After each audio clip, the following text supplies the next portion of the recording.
So yeah, all of those are good. Do you have seated pigeon under yoga one somewhere? Or should we add it? I think I have it in abductor stretching. Yeah, because remember this section is on psoas stretching. So some things are double mentioned because they go for double function. Does that make sense? Mm-hmm. Yeah. All right. How are you doing? You holding up, everybody? Oh, let's continue with pigeon here while we're going, because this is all valuable, I think. Pigeon, hold the back foot, quad stretch. Did we do that? No. Let's do that. So that's for sure a yoga 3 practice, where you tuck the foot in and you do pigeon catching the back foot. So the main thing on the back knee is that the knee isn't twisted, right? If you're going to do anything where you're going to grab your foot and use leverage, you don't want the knee out like this and the person pulling like this. So you're trying as best you can to get that patellar tendon on the floor, and then the heel coming directly toward the buttock cheek, for sure. You don't want that knee twisted, so the leg has to be straight as opposed to like this, turned out, right? The way I usually teach it is, again, to people who can already do pigeon, not to people who can't do pigeon or have never done pigeon, is to say, I'll usually say, let's put a block inside the front leg. Then if they don't need it, they can always take it out. But one of the problems is people are kind of like this, right? So if they have this to lift them up here, then it's a little easier to get the back knee, right? Then as you draw the heel into the sit bone, lift the belly, lift the chest, right? The classical way to do this is like this. I just don't like it. See my shoulder coming forward? Mm-hmm. And that was to stretch the foot. Yes, that's why we used to do it like that, to stretch the foot. But most people torque their shoulder so desperately doing that I sort of have given up on doing that. Now I think just holding the foot like this is good. Some people teach it like this. I find it very compressive of the neck and it twists me. So I'm not sure that it's necessary to, I see the point, but I think to me this is okay. You hold the outside of the foot or the top? I hold the outside, okay. Yeah. This gets a little bit twisty. Another common error there is to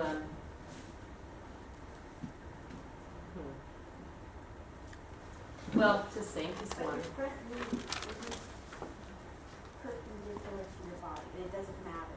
Doesn't matter. It'll If you were super, super flexible and capable, you would do like that. And I'm not even nearly warm enough to do that, right? So it's okay if it's on the back. Oh yeah, yeah. And honestly, this is kind of stressful on my knee. You know, am I going to make this a first choice as my always way to stretch my quadriceps? No. Where would I choose to? Why would I choose to put that in at all? You're really warm, and you're wanting to go to back bends or something like that, or go to ergodanurasana or something. Right. Like that. Well, or I've just been doing a lot of quads. Been doing a lot of standing poses. Now I've got, I got a group that can do it. It's a quick way to release the quads before maybe I go to another quad thing. So that's kind of why you would put that in. Ultimately, the pose is that, like you said, Suzanne, the shin parallel to the floor in the front and holding the foot with both hands. That's royal king pigeon, right? Ekapada Raja Kapotasana, right? So do you teach that or do you not? If I had a student like a ballet dancer that came and was able to do that, I would let her do it, sure. So if everybody was doing pigeon in a yoga 4 class and I had the time, I might say, hey, let's do it. But the only reason I would do that is I have the memory of how to do that in my body, which goes to Victor's point. You should not teach anything you have never been able to do. It's not reasonable. You cannot understand how it feels to do it. And I do believe this very firmly, right? So if you have a student like that in your class and you've never been able to do that, then you give her this variation.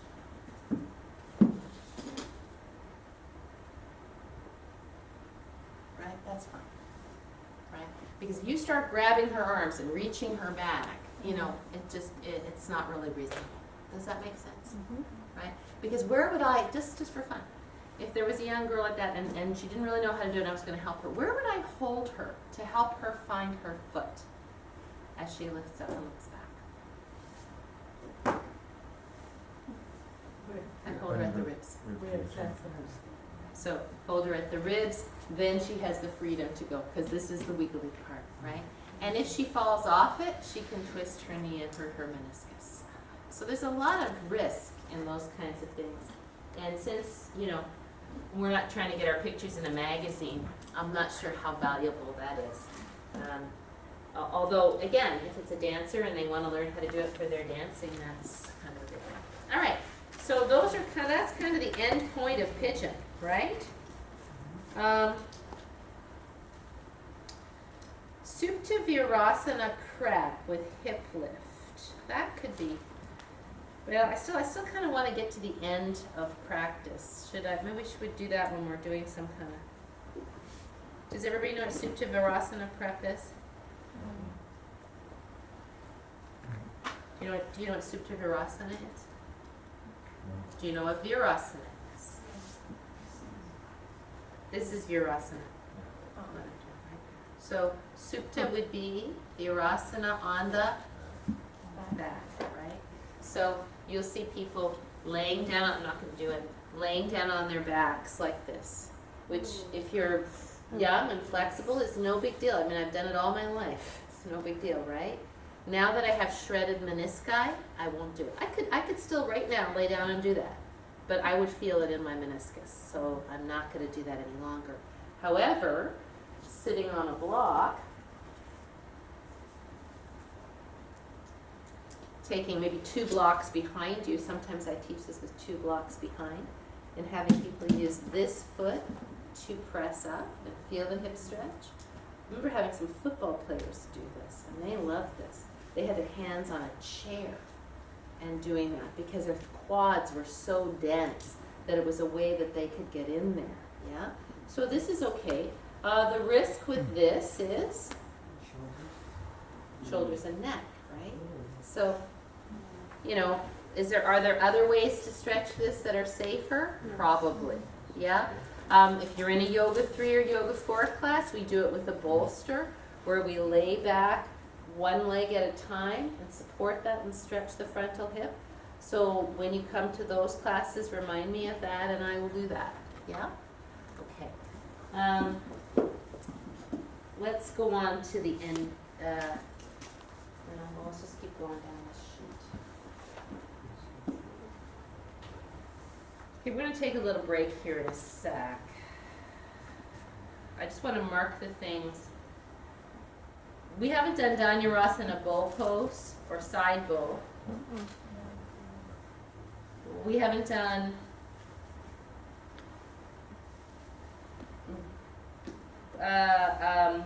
do you know how to teach current favorite pose? No. Okay. Maybe we will do that when we come back. Because that's a good one.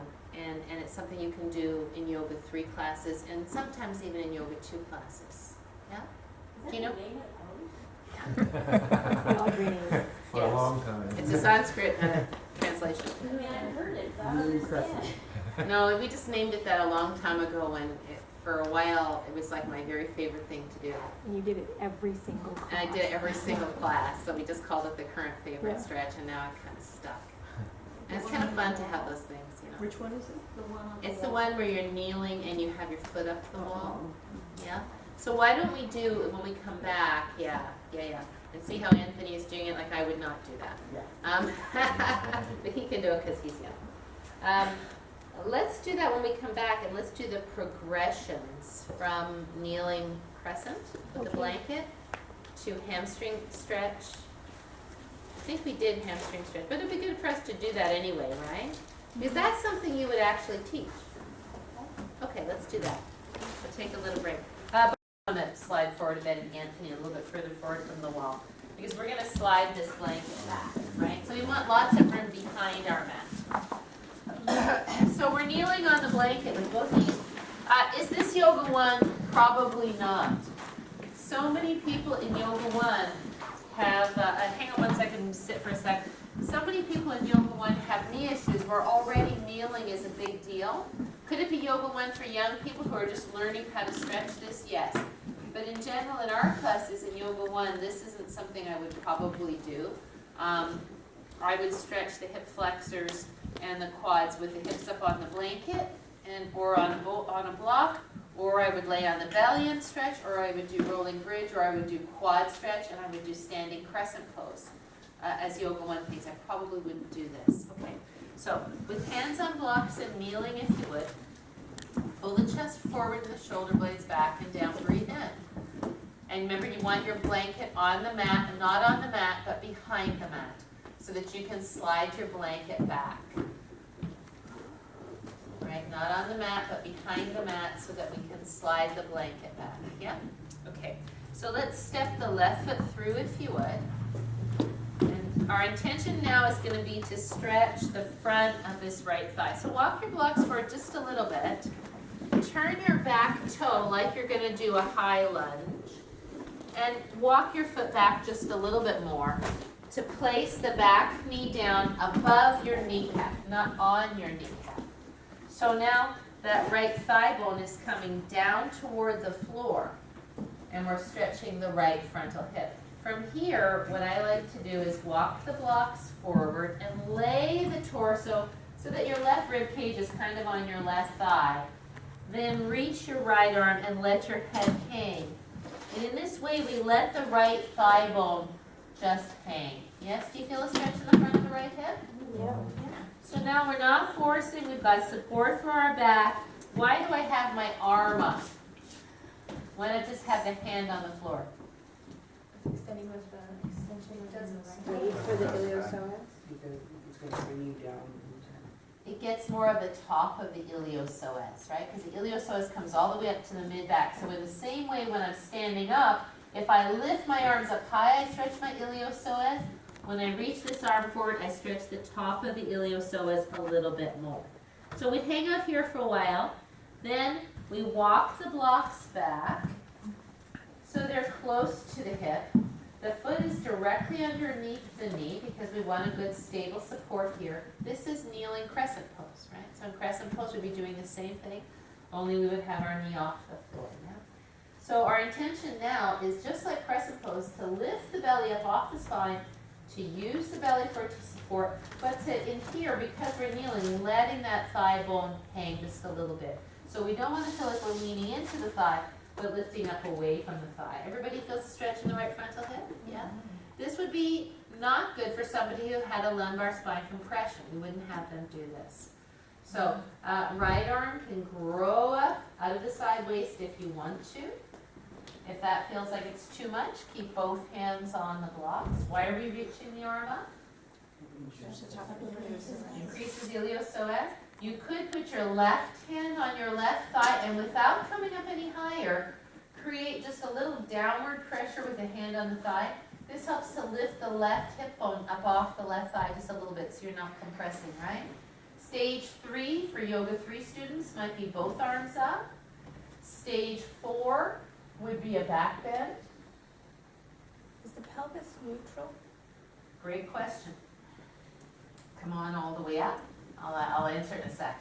Let's straighten the leg. And now let's walk forward. So usually I do the hip stretch and then the hamstring stretch. Why? Because when you're in that crescent pose, your hamstring is eccentrically contracting, right? Or concentrically contracting. Because it has to hold the bone, right? So it's actually contracting here as I sink to hold it. So for sure, I like to. You could do the opposite. You know, obviously we're going to go on the other side. Have we done this before? This hamstring stretch? Yes. Mm-hmm. So when we do this, I like to keep the spine. You know, watch that the person is standing up square on the hip. I like to point and flex the foot. Then I like to keep the heel as a hook. Walk the blocks forward and let the spine come down and pull the sit bone back. So the reason that I don't mind a little bit of flexion in the spine here, not massive, is because I want to load the hamstring here. we're warmed up. I wouldn't do this as a first pose. I would have always done this without kneeling first before I would choose to do this. And then let's come on out. Why would I not start with that? So you said you would do this without kneeling first. Correct. I would do, like before I did this, not necessarily right before, but before I got to that in the practice, I would have done some kind of hamstring stretch like this. Does that make sense? Yeah? Okay. I might not have done a full crescent pose, but I would have done Ardha Shalabhasana or something, right? Because Does that count with the Vini Yoga, like when you're done with Vini Yoga, mhm. where you have both of your hands down in Vini Yoga, and then you come to the blocks, and you have like kind of this warming it up without extending it completely. Is that a sufficient stretch? I would, if I was going to do the Vini Yoga and I was going to put my hands on blocks, I would definitely straighten it completely. I would call that Vini Yoga to Parshvottanasana. I wouldn't just do this, right? I would, if I'm going to take the time to come up on the blocks, I'm going to get that leg completely straight. Does that make sense? If I was just doing Vini Yoga like this, and I said straighten the leg a little bit, then I don't call that Parshvottanasana. But I would call this Parshvottanasana. This, yeah? Yeah? So is that a sufficient stretch to then come down and do this? Is that your next question? I think we'd say it would depend on level. If you were teaching people who are Yoga 3 people, yeah. If you got people with really tight hamstrings, no. Yeah, because again, it's freedom before leverage, right? You have a lot more freedom up here for all of this structure to move, to warm up the hamstrings, than you do when you lock yourself a little lower, right? Because this does feel more intense for you, yeah, doesn't it? So we're not going to do that as our first stretch, particularly for hamstrings, because we want the body to be warm, and we don't want the muscle just to stretch at its end points. We want it to stretch down the middle. So a little bit of warm up for that would be good. Yes? Is kneeling crescent to the hamstring stretch a yoga 2 sequence? It could be, yes, provided they were warmed up, and provided you could get enough people who could kneel. Yeah, I would say yes. Is that all right? Oh, yeah. Oh, okay. Yeah, again, Yoga 2 with people who've been in Yoga 1 for 10 years and come to Yoga 2 because they're bored in Yoga 1? Maybe not. It depends on how many people can kneel. Evening time, I would say for sure, could be Yoga 2 practice. That's a good one. And I'll often do this, I've done something to warm up the hamstrings first, then I'll do this, and then I'll turn the toes and say, now let's carry that stretch into our crescent pose. Yeah? And so then we've got, and then maybe come to revolve triangle from there. Yeah? Does that make sense? That would be a good Yoga 2 type thing to do. Yeah. All right, should we go to the other side? Yes, I have a quick question. Mhm. My back foot, it's like walking all over. Should it be straight? Can it go out? Your back foot? Yeah. So my front foot is fine, but I look back and my back foot's like kind of out to the side. It should always be in line, right? So turning out isn't neutral, turning in isn't neutral. And you'll see that in pigeon too. People will have the back foot like that, right? Yeah. Yeah, so not good, Okay. right? Because it's a distension of the ankle. So, you're not going to walk around and go, oh, don't do that. But if you're walking around, but you can just gently, turn the foot, because usually people just aren't aware of it. It seems like, for me anyhow, whenever my back foot is extended, just as you suggested that it should be extended for these poses, that puts my foot into a cramp. Right. Every time, Mm-hmm. and so that to avoid the cramp is when I turn it one way or turn it the other, just to release the cramp. I would say that you could, if that's the case, I would personally make a concerted effort to, while I'm brushing my teeth, do this. I do that every day. And does your foot still cramp when you're in pigeon? No, it doesn't. Usually the foot cramps because the tibialis in the front's a little tight. And so once you do this a lot, it doesn't cramp anymore. It's a very common thing in yoga, and same thing in virasana, and it always comes from a tightness in the front, right? So I just tell people, put your foot on a bath towel. Every time you brush your teeth, do this. And inevitably, anybody who does this, they'll tell me my feet don't cramp anymore. Is that a toe cramp or because it's the arch? No, arch. Oh, okay. Arch of the foot, yeah. It's very, very common. And I could never understand it till I got Depiter's syndrome. And now my feet cramp like that too because I have that fascial problem. But guess what? I do it all the time and now my feet don't cramp. I mean, I can feel that it would cramp. If I didn't do this every single day, 150 times a day, which I do, I'm quite certain, given all the fascial binding I have here, my arches would be cramping massively. In fact, the podiatrist said to me, I can't believe you're walking around with your feet like that because I have so much fascial dysfunction in my arches. But I do this all the time, and I stretch my feet all the time. So better than surgery, yeah? All right. You did that because of what you've done to your feet, or? No, it's hereditary. Oh. Like my dad had it in his hands. Have you ever seen people that got, it's like the fascia binds up usually around the middle finger and your hand looks like this. Yeah. So I have that in my feet. If I don't work on it, my feet are gonna look like the Wicked Witch of the West. They're starting to look like anyway. Okay. The pelvis, Oh yeah, great. No, it's a great question. You said, is your pelvis neutral when you're in crescent pose? Right? So here's the answer to that question in a couple of different ways. My spine is in extension, right? Hyperextension, because my leg is back. If my pelvis were anteriorly tilted, I would look like this, right? So for some people, when they get here, their spine won't be neutral because this isn't going to give enough. So is their pelvis neutral? No, it's anteriorly tilted, right? For people who have enough space here, the pelvis is neutral in coordination with the torso and the legs.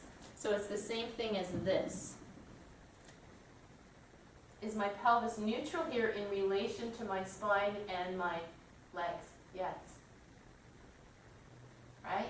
If it weren't, this is an anterior tilt, right? This is a posterior tilt. So if the spine is moving into hyperextension, then the pelvis has to stay in line with that. Think about if you're laying over a ball, right? If you're laying over, let's get one of those big balls. Because this is a really good example for back. We haven't gone over how to use a ball, but we will.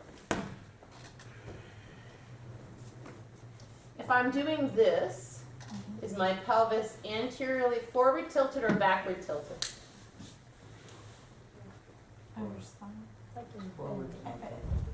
It's forward tilted. If it were backward tilted, I'd be like this, right? If I use as I tell people when we're on the ball, and they don't always do it, because a lot of people will hang their butt like this. Can you see this? This is a forward tilt to the pelvis, right? It's as though I were standing up like this, right? So what we need to do when we're on a ball, or when we're in a crescent pose or bridge pose or anything that's a back bend, is we need to bring the pelvis neutral in relationship to the spine. So I pull the belly in. Am I tucking my tailbone? No. I'm countering gravity, which wants to pull me into a forward tilt. It's exactly the same thing as this. Does that make sense to you? It does. I think that's what I see regularly though, is this is not like this. It is like this is arch. Right. And I'm going, well, maybe I'm not understanding what's supposed to be happening there. Yeah, But no, this is no, what's you're going right. on. And that's why I like this. Because a lot of people think, this idea of proposal position. They think that they're in proposal position here. You're not. I mean, I don't know what exactly proposal position is, so I might be saying this wrong. This thigh bone is in descent. It's not like your foot, what do those football guys do? They put one knee down like this, right? What is that called? It's called something. You know, when you catch the ball and you put your knee down, so, like that. I don't know.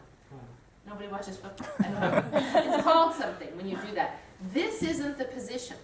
And a lot of people think, oh, I'm lifting up, and then their hips are a little tight, so they look kind of like this. That's why I like this. because it gets the thigh bone down where it's meant to be already. And if you say keep your thigh bone there, and really talk about the descent of this thigh bone, then it's a little bit better than just starting here. Do you know what I mean? Because then I don't know that they're going to find it. That's why I sort of do that. And same with, it's the same thing as this thing in crescent pose, you know? People are doing this. This is an anterior tilt of the pelvis. Am I posteriorly tilting? I'm taking a posterior action, but I end up neutral. Yeah? And so this idea of pushing like this, not so useful, because it doesn't give you this. If I lay over the ball, I should be like this, not like this. So when we do, and we've talked about this, when we do sun salutations, and you take the hips forward, you don't want to do this. You want to keep that one long. Yeah? Okay.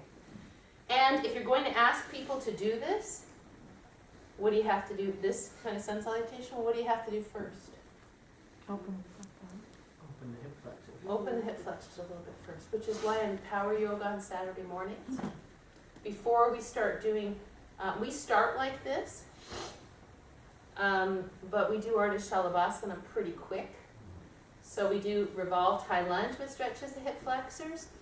Then immediately get to Ardha Shalabhasana to stretch the hip flexors. So then and we do crescent pose. So then when we come to sun salutations, if you want to make deeper back bends this way, and in your cobra and your upward facing dog, you've already warmed that up.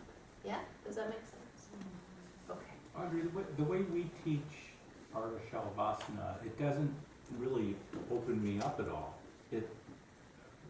We're talking about barely raise your foot off the ground and reach it to the back. Mm-hmm. It's strength, stretching, but not. Should we take our foot a little higher to open this up more? The psoas? No. If you focus on your breath a lot there, you can feel it more. You want to press down and reach back, but you're right. I see what you're saying. Does it open you up like a big back bend? No. But in general, it gets pretty dysfunctional in Ardha Shalabhasana to do this. Right. One side of my back contracting, the other side hanging. So this is not really meant to do massive hip flexor opening for somebody who's already open. It's like Lisa had to took her the longest time to figure out that sometimes she doesn't have to work so hard because her body is already flexible in that area, right? So then she's looking for length, and for you, Lisa, it would be strength. It'd be like making sure that she contracts her glutes, because usually people who are very flexible have kind of weak glutes. Yeah. So does that make sense? Yeah? Yeah, you were referring to it as a preparatory pose to do a back bend, and I Right. was questioning just how Preparatory good it is. it is. Well, Saturday morning at 8 o'clock, you just gotten out of bed, probably. It's a gentle warm-up. Okay. You don't want to go to your end point warm-up when you're first thing in the morning. Waking it up. Right, Okay, right, gotcha. right, yeah, All right. okay. And I think that's a super important lesson to learn in yoga that takes a while to learn, is that going to your end point isn't always the most important thing. There's so many things in between the biggest possible variation and the smaller variation. And usually those things are proprioception and strength. So, okay. Now, for the other leg, let's do it against the wall. So, because we should do the other side, yes? Let's take our mat, not our mat, our blanket and our 2 blocks to the wall. Yeah, if you get a cramp here, I have a solution for you.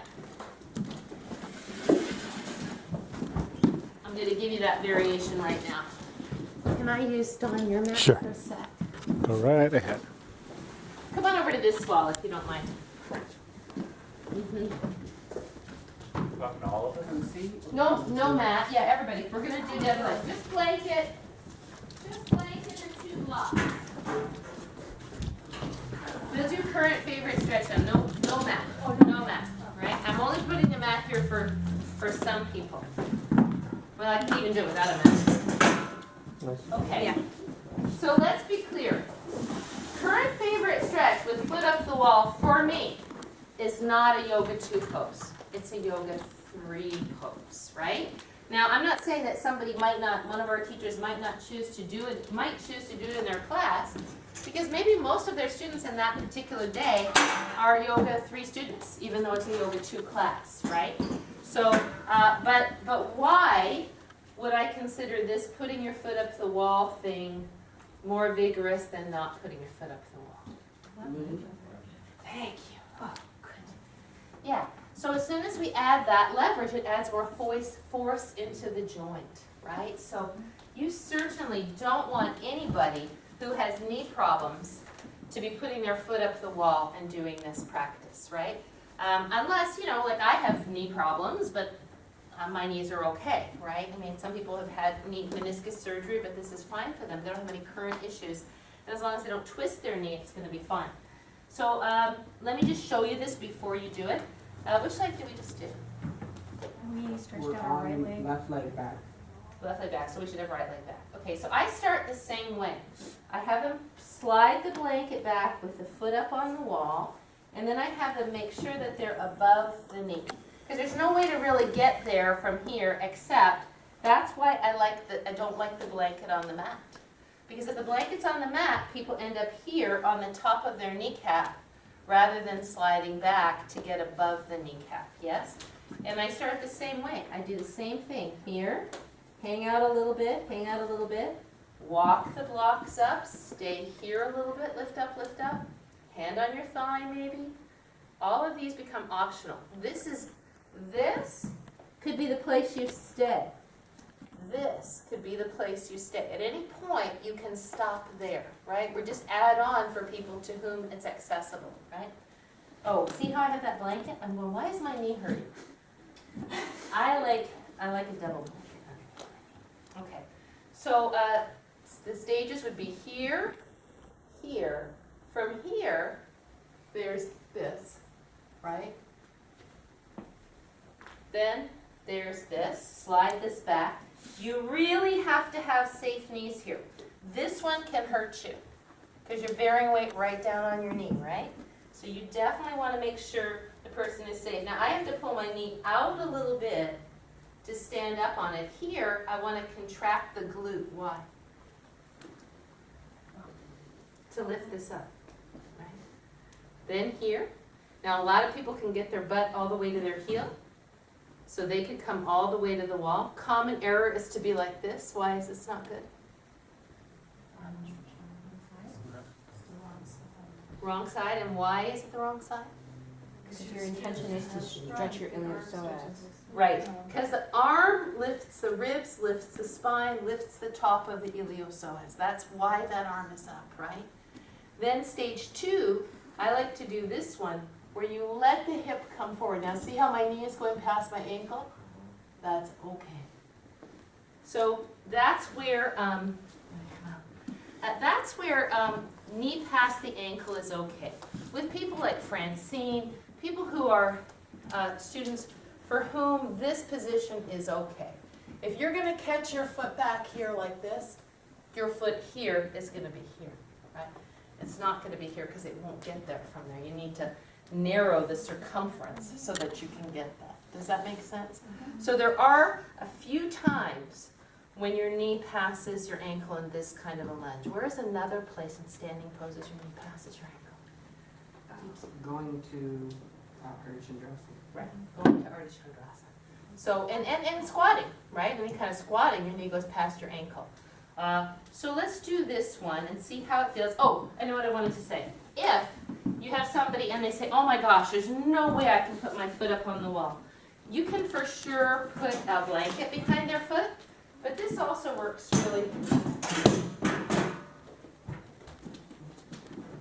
really well.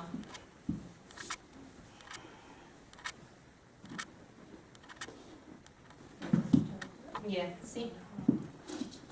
Now they can still do it, but they don't have the same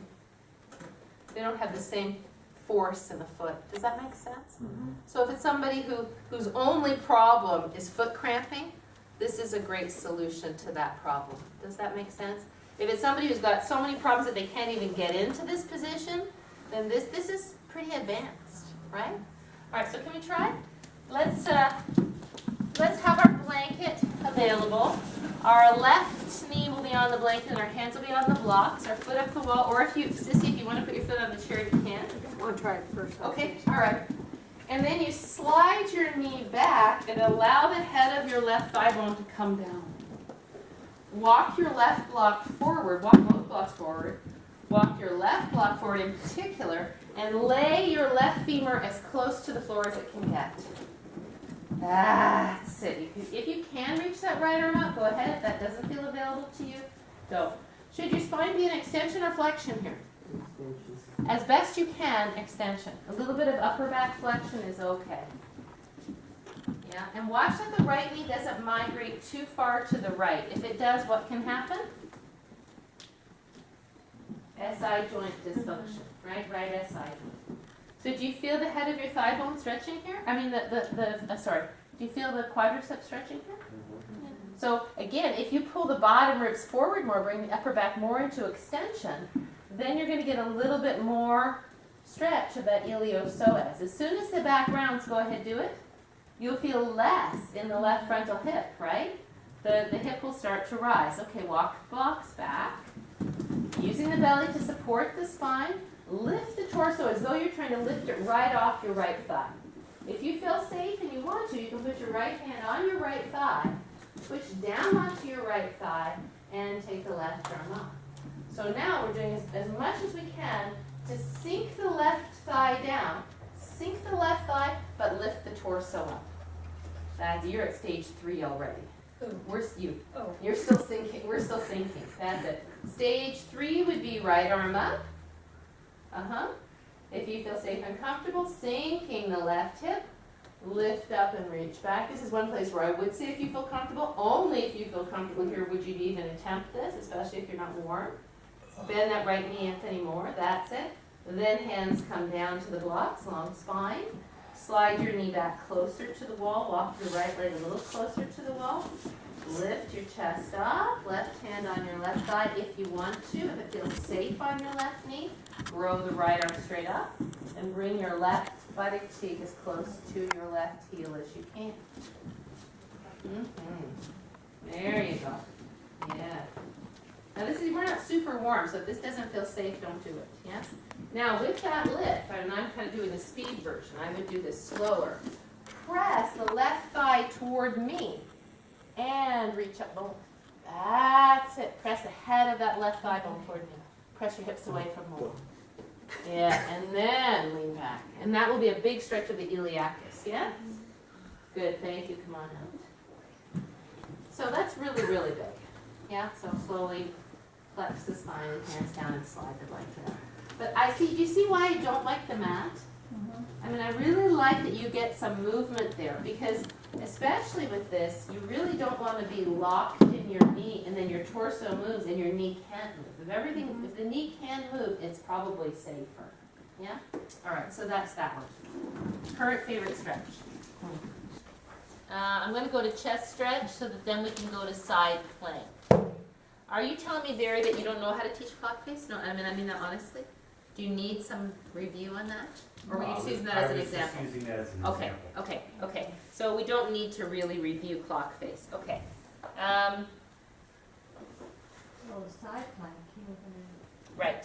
Correct. I'm going to go to side plank now. So, okay, say now this is a class, and we haven't done this because, like, what class was it I started to teach side plank in? Was it Yoga 3? Yeah. It was Yoga 3 Friday morning, right? And I do think of side plank as a Yoga 3 practice because remember we're just learning to bear weight on the hands in Yoga 2, right? So downward facing dog plank, dolphin plank, all of those are Yoga 2 practices. When you get to side plank, you've got a lot more risk, right? Because you got more weight on the wrist, you got more configuration to get into it. So say we've done something, this is a Yoga 3 class to open the front body now. And now I know I want to do side plank. What other things could I do to open up to be ready to teach side plank? Release the wrists, right? So this, I think we did this one. Oh, these, yeah. This is the main one, right? This one and this one for side plank. When I was teaching side plank, we did many Yeah. wrist stretches so that the wrists would be fully moved by the end. I remember we did these already, right? So I think I did all of those. And then stretching the chest, I think, did I do this stretch, the partner stretch to get ready? Yeah. Oh, did You I do did the the balls? balls. Oh yeah, I did the balls, Mhm. right? Oh, yeah, So I rolled out the back of the shoulder, the bottom of the shoulder, and the chest, because I wanted to make sure that what our focus was on, thanks Christy, was the idea that inside plank, the main thing we have to know about is scapular stabilization, right? Because the most common error in side plank is this arm doing this, right? And then we're just making a shape. And the beauty of side plank as a practice is that as opposed to chaturanga, which if you do very many of them, you start to get fatigued and you start to elevate the shoulders, right? Unless you're already really strong, you're probably going to end up with scapular elevation, right? Side plank creates strength under here, which is a very useful strength to have as opposed to this. Whenever you hold something, whenever you lift something, you got it here, right? So you're kind of stable. And it counters all of this that we do, right? So it could be angel in the snow, it could be balls, it could be holding on with a partner. Sometimes, and I didn't do it, but I could have, it's this. And the reason actually that I didn't do it as a warm-up for side plank was this is so intense for most people that I thought I'd fry their wrists on this before we ever got to that. So I thought better to just do wrist warm-up and things like that. Does that make sense? So what would you like to do now as a chest stretch before we do side plank? Angel. Yeah, I got an idea. Let's do that. Let's, as a partner, place your blocks incorrectly, and then your partner helps you place the blocks correctly for angel in the snow. And you tell them if that feels pretty good, and I'll walk around and help. We'll both do that, then we'll do some angel in the snow. Yeah, does that make sense? Completely flat on the floor, and they're not getting any stretch, then maybe. But again, it goes to how flexible do you need to be, right?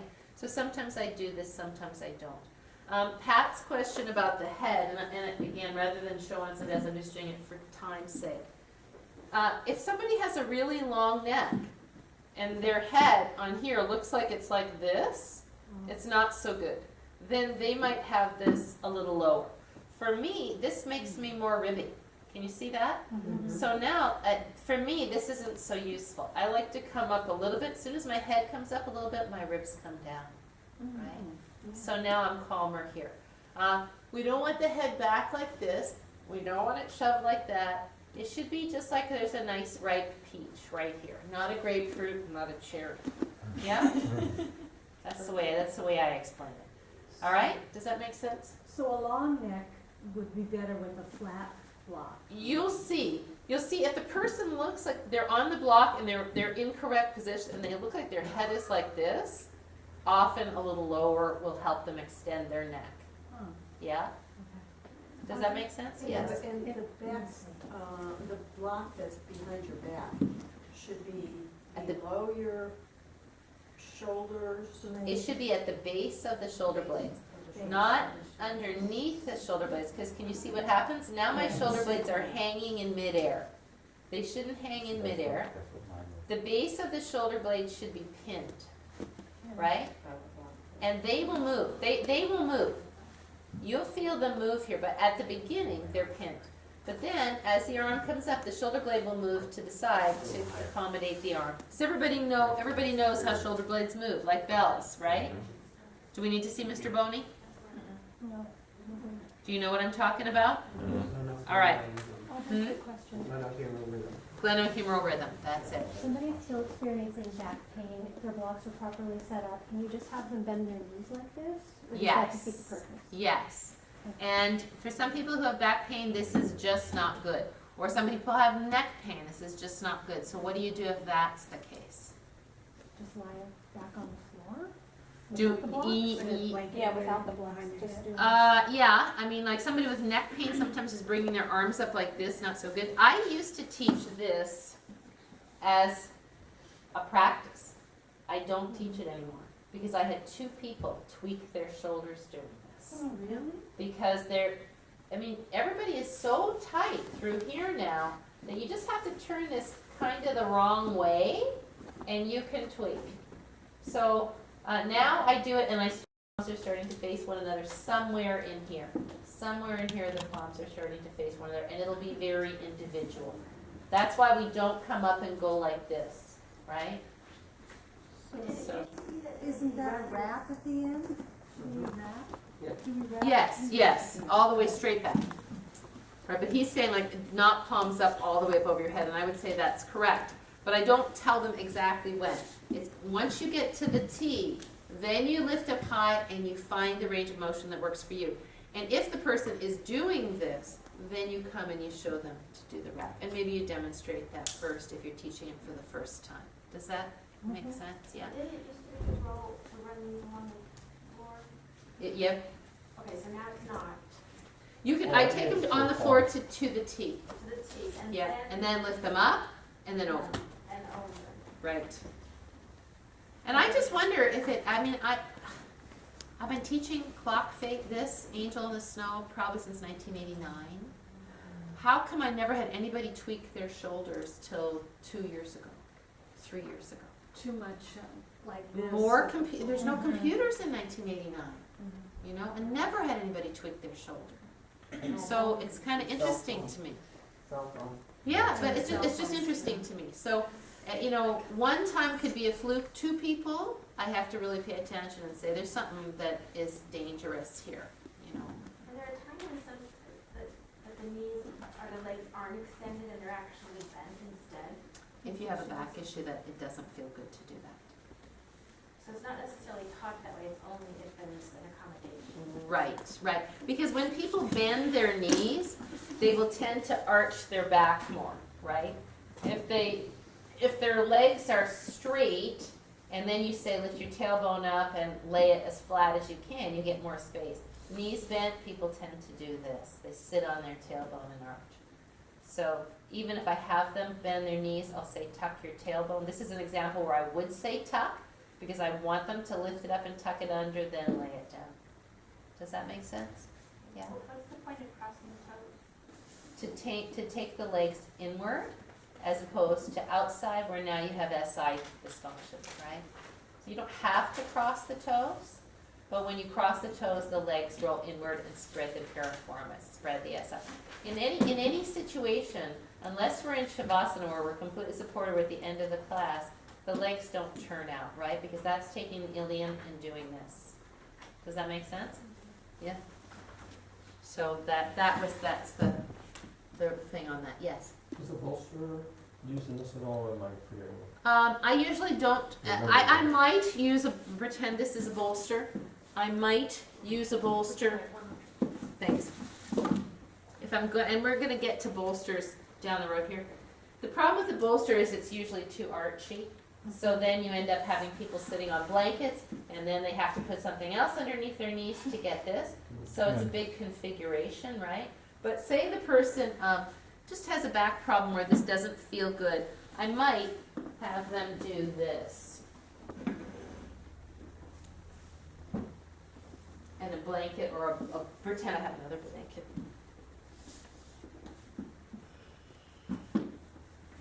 This might be doable for them. Right? Start here, lift up. I probably have a blanket under their head. You see how flat my back is? Right? For Jim, the guy with the neck surgery, this was really undoable for him for quite a long time. So when we came to this, I just had him lay on his back and move his arms any way that he could without pain, just to explore. How can you move your arms when you're on your back without pain? Go to those places. And interestingly enough, just Saturday, or whatever day he was here, when we went to do Angel in the Snow, I said, you don't have to do this one. He said, no, I can do it now. It doesn't hurt. Why?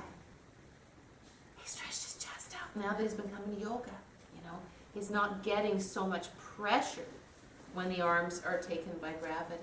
Isn't that amazing? Yeah. Yeah, so that's really, I ran into his wife in the supermarket just on the way here. She said, oh. Does she come too? She used to. I don't know if she doesn't anymore. I don't track people down. All right, so that's Angel in the Snow, that's Clock Face. Oh, should you do it a little bit before we do side plank? Yes, go ahead, do it. What? Oh. Angel in the Snow. The wrists a little bit. I'm giving you the quick version. Audrey? Yeah. You said you always turn your toes in to take pressure off the Iliac, the SI joint, sacroiliac joint, SI joint. right? Spreads the SI joint, right? Anytime the legs are turned out, you get iliacus doing this into the SI. It's not horrible. If somebody's just laying there and their legs are relatively straight, it's fine. We've just always done that. You put your foot over just to kind of keep the legs straight. I don't know if I even say that very much anymore. I'm just happy they got the blocks in the right place. Floor. They can only get their hand to a block. Coming to the floor, they look like this, right? but you could do, look, here, put your hand here, feel your shoulder. I think that would be a good practice. I think that's a good thing. Doesn't have to be there. But I don't know that coming here and coming there is good, right? So you'd still have to, at some point, get this leg here, and then here, which is, it's you know, I'm not, you know, sometimes I have them go like, oh, I think, Sissy, I think this is what I did. I went like this, then I had them put these fingers down so I had a little bit more support. Then, place the foot in them, because every single person goes like this. They put the foot back here, and then they're doing this. Right? So I'm trying to get it so that they see that the foot goes in line with the hand, and then they have this leg for support. Because most of them, remember, as they're learning are doing this. And even though you're saying, lift the hips up, they're hanging down. Yeah? I think in what you just said, if you had the understanding of where you were going, that your bottom hand, or whatever, your support hand and your support leg were to be in line with one another. And then this is just simply to support you if you don't have the strength. Well, that, for beginners, that left leg that you have, the cross leg, is their main support. Because they don't have the strength here, most of them. If that leg isn't going, yeah. But visualizing where you want to end up in a straight the pose is this arm and this leg. Right. And when it was bent, like the way you were just showing it before that, I wasn't seeing what the end intent of the pose was. So demonstrating the whole pose first. Yeah. Yeah. Where Yeah, I think that'd be good. And if I didn't do that, then that was an error. Yeah. That was an error, then I should have. Yeah, I agree. All right. So yes, sir. This, and doing this. Different placement of shoulder and arm ball. Yeah, a lot of people wouldn't be able to do that. Is an idea. No, I think it's a great one. And when I say, I'll tell you, it's just we're just talking. See, this very different than this. Different placement of shoulder blade. So, like, I know that a couple people do like this because they have elbow issues or something. It's okay, but they're not getting the scapular stability. My scapula is winged out in the back, right? Which is why I don't get in the fitness world this whole thing. They say, oh, they're strengthening the lats. Yeah, and they're scapularly elevating and tightening the trap. So I don't think that's so useful personally. Okay, so why don't you just try it on your own? Go ahead and see how it feels. Yeah. Watching everybody have Edge their of the down. edge of the foot on the floor. Okay. Like a karate chop. Yeah, not like that, because look at the ankle. Yeah. Right? Okay. So like that, yeah. Because this, and I think I said this in the class, this pose is exactly like this. Your feet are stacked as though you're standing on them in the final pose. You don't feel it as much either when you put your Right. foot flat. Well, I was watching and it was like Yeah. everybody had their foot down. And the trick again, well, let me just say it here now, if I was actually teaching this, I wouldn't worry about that foot too much. Okay. Because right now we're just trying to get this action, right? And if I was also talking to them about that foot, it would be too many things to absorb as they're just trying to get this action. In that moment, they're not bearing weight, it doesn't really matter how their foot is. Does that make sense? Yeah. And that's important to think about as a teacher too. You got to get the primary actions down first, and then you can add the details as they become important. There's a good point. Suzanne, can you go back to where you were? Sorry for pointing. See, with her toe turned, she had her toes turned under the other way. Go ahead, how you had your toes before.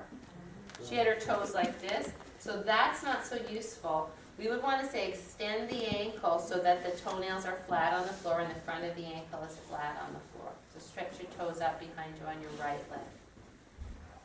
See your right, there you go. Yeah, does that make sense? Because if those toes are turned under, what's going on in her knee? She's getting weight in the knee.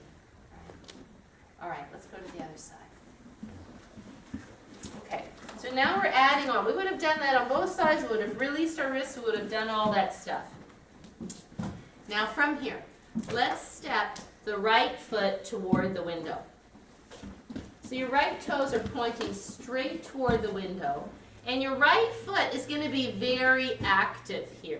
Your left hand is in line with your left knee, your left shoulder above your left wrist, yes? And I would have demonstrated this. Right fingertips on the floor, lift the left knee off the floor, turn over onto the baby toe side of your foot like a karate chop, and then slowly with right hand on your right thigh, turn your belly and chest toward the window, feeling the shoulder blade flatten into your back and the collarbone open. Watch the hips don't sag. Lift them up. Press down into the right foot. Press the hips up, or the left foot. That's it. Beautiful. Now slowly bring your right hand down to the floor. Turn over on the left toes. Come down to your knees and release your wrists. What do you think about that? Is that all right? Like if you practice it at home and you come up with a little tweak that could make it better, let me know, because I'll take it. Yeah. Because some of this, again, is like, I never had to quite break it down this far before. And part of me says, well, if you can't do it from here to there, then you shouldn't do it at all. But I do believe that this position is useful for people because our wrists are so weak. So if we can find a way to do it and not hurt ourselves, it's good. Okay, so then stage 3 would be, and you don't have to do it, would be from here. Now we've gotten to here.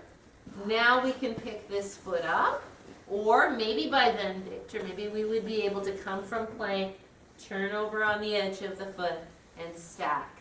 The one thing I would not say is come from here, sweep your arm up. Yeah? I've heard that instruction before, not a good one. Because while you're sweeping that arm up, you're not paying attention to what's going on the bottom shoulder. So do the whole thing without the top arm until you finally get to the end pose. Even here, I would not have them put their arm up. I would leave the arm down. Because as soon as this arm goes up, all of this goes to pop, right? And once they're in the final pose, that's like the reward when you get to put your arm up. You got to get everything done on the base first, yeah? All right, that's side plank, and that's the way we're calling it right there. All right. We're going through that in so much time. No, it's my pleasure, and it's definitely a tricky one to teach. So. Did you say when you bend Yeah. this leg, is this heel in line with this knee? Doesn't matter. It's going to be different depending on everybody's flexibility. So some people are going to have, this is where you have to see this on regular people.